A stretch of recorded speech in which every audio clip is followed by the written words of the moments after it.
বন্ধুরা দেখো জাস্ট অল্প কিছু সময়ের ভিতরে কিভাবে আমি এতগুলো টাকা উপার্জন করে ফেললাম। বন্ধুরা একদমই যে তোমরা পারবে সেটার জন্য অবশ্যই তোমরা গুগল থেকে অনেক অ্যাপস প্রথমে ডাউনলোড করে ফেলবে।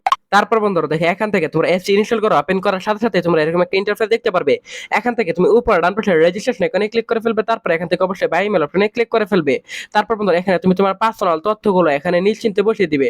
সো ভিউয়ার দেখো এখানে প্রোমো কোডের করে গিয়ে কিন্তু অবশ্যই তোমরা আমাদের স্পেশাল প্রোমো কোড NEW1000 এই প্রোমো কোডটি বসিয়ে দিবে। তারপর ভিউয়ার দেখো এখানে নিচের বক্সগুলো আছে চেক মার্ক দিয়ে নিচে রেজিস্টার এখানে ক্লিক করে ফেলবে। সো বন্ধুরা দেখো এখান থেকে কিন্তু অলরেডি আমাদের অ্যাকাউন্টটি খোলা হয়ে গেছে। সো ভিউয়ার্স এখন তোমাদেরকে দেখাবো কিভাবে ডিপোজিট করতে হয়। সেটার জন্য উপরে বাম পাশে প্লাস আইকনে প্রথমে তোমরা ক্লিক করে ফেলবে। তারপর ভিউয়ার্স এখানে দেখো বিভিন্ন ধরনের ব্যাংকিং অপশন আছে যার দ্বারা তোমরা খুব সহজে এখান থেকে ডিপোজিট করতে পারবে। সো ভিউয়ার্স এখান থেকে দেখো তুমি বিকাশ অপশনে ক্লিক করে ফেলবে। তারপর ভিউয়ার্স এখানে অ্যামাউন্ট সিলেক্টেড করে ফেলবে। তারপর ভিউয়ার্স উপরে যে নাম্বারটি আছে সেই নাম্বারটা কপি করে ফেলবে। কপি করার নাম্বারে বন্ধুরা তোমরা টাকাটি পাঠিয়ে দিবে। তারপর এখান থেকে যে নাম্বারে টাকাটি পাঠিয়েছে ভিউয়ার্স এখান থেকে সেই নাম্বারটা এখানে বসিয়ে দিবে। তারপর ভিউয়ার্স এখানে ট্রানজাকশন আইডি বসিয়ে দেওয়ার পর এখানে কনফার্মে ক্লিক করলে বন্ধুরা তোমার অ্যাকাউন্টে টাকাটি আসবে। এভাবে বন্ধুরা তোমরা গেম খেলে আনলিমিটেড আর্নিং করতে পারবে খুব সহজেই।